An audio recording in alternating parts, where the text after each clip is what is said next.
Good morning students, আমার চ্যানেলে তোমাদের সবাইকে স্বাগত।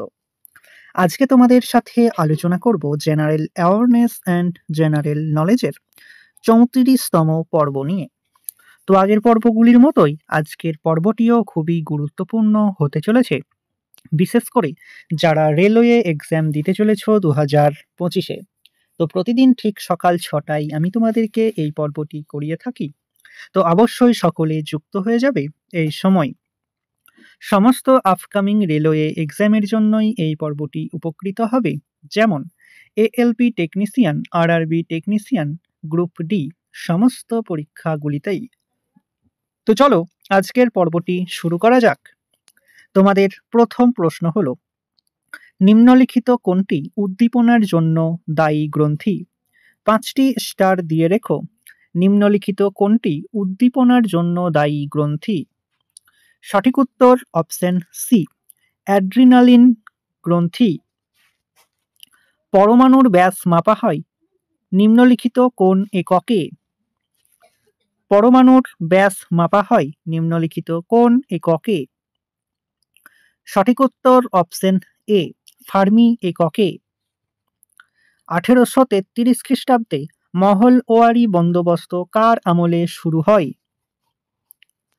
1833 খ্রিস্টাব্দে মহলওয়ারি বন্দোবস্ত কার আমলে শুরু হয়?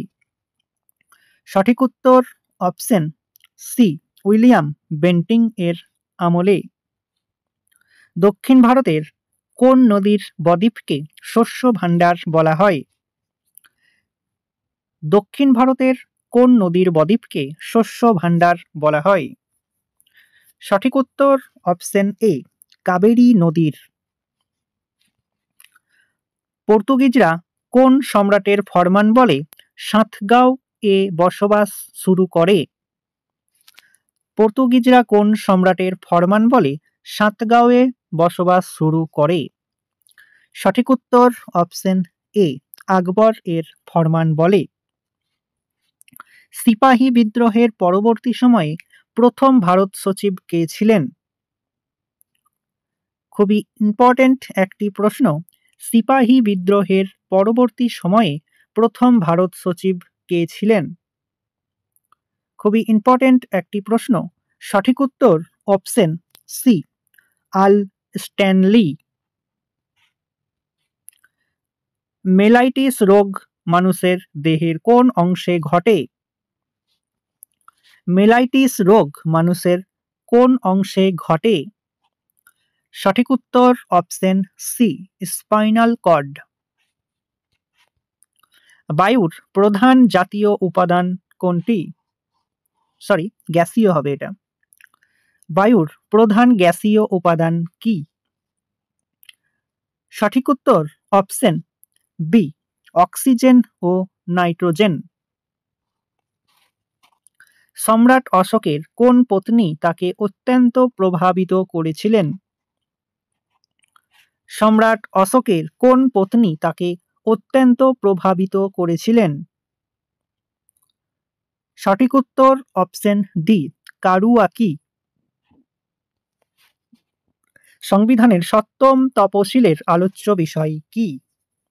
খুবই ইম্পর্টেন্ট একটি প্রশ্ন, 5টি স্টার দিয়ে রেখো।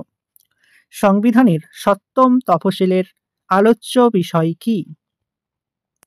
সঠিক উত্তর অপশন সি, কেন্দ্রীয় তালিকা, রাজ্য তালিকা এবং যুগ্ম তালিকা। নিম্নলিখিত কোন আগাছা সাধারণত গাজর ঘাস বা কংগ্রেস ঘাস নামে পরিচিত? নিম্নলিখিত কোন আগাছা সাধারণত গাজর ঘাস বা কংগ্রেস ঘাস নামে পরিচিত? সঠিক উত্তর অপশন এ, পার্থেনিয়াম। সীমান্ত গান্ধী নামে কে পরিচিত ছিলেন? সীমান্ত গান্ধী নামে কে পরিচিত ছিলেন? সঠিক উত্তর অপশন বি, আব্দুল গফফার খান। আব্দুল গফফার খান ভারতে ব্রিটিশ শাসনে তার অহিংসের জন্য একজন পশতুন বংশোদ্ভূত ভারতীয় রাজনীতিক হিসাবে পরিচিত ছিলেন। তৎকালীন ভারতের উত্তর পশ্চিম সীমান্তে বিশৃঙ্খল ও সাম্প্রদায়িক দাঙ্গা রোধে মহাত্মা গান্ধীর অহিংস নীতি প্রচার ও ধারণ করার জন্য তাকে সীমান্ত গান্ধী দেওয়া হয় বলে ধারণ করা হয়। এছাড়াও তিনি সর্বদাই মহাত্মা গান্ধীর অহিংস নীতির একজন কনিষ্ঠতম সমর্থক ছিলেন।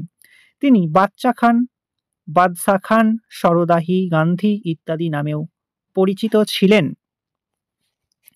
বায়ুর ঘনত্ব কমলে তার চাপের কি পরিবর্তন ঘটে? বায়ুর ঘনত্ব কমলে তার চাপ এর কি পরিবর্তন ঘটে? সঠিক উত্তর অপশন বি, চাপ কমে যায়। ম্যালেরিয়া পরজীবীর জীবাণু রোগীর রক্তে যথাযথ পাওয়া যায়। 5টি স্টার দিয়ে রেখো। ম্যালেরিয়া পরজীবী জীবাণু রোগীর রক্তে যথাযথ পাওয়া যায় তীব্র জ্বরের 5 ঘন্টা পরে। ভারতের কোন রাজ্যটি সবথেকে বেশিবার রাষ্ট্রপতি শাসনের আওতায় এসেছে? খুবই ইম্পর্টেন্ট একটি প্রশ্ন। ভারতের কোন রাজ্যটি সবথেকে বেশিবার রাষ্ট্রপতি শাসনের আওতায় এসেছে? সঠিক উত্তর অপশন সি, কেরালা। 1930 সালে মহাত্মা গান্ধী যখন ব্রিটিশ সরকারের কাছে 11 দফা দাবি পেশ করেন তখন ভারতের ভাইসরয় কে ছিলেন?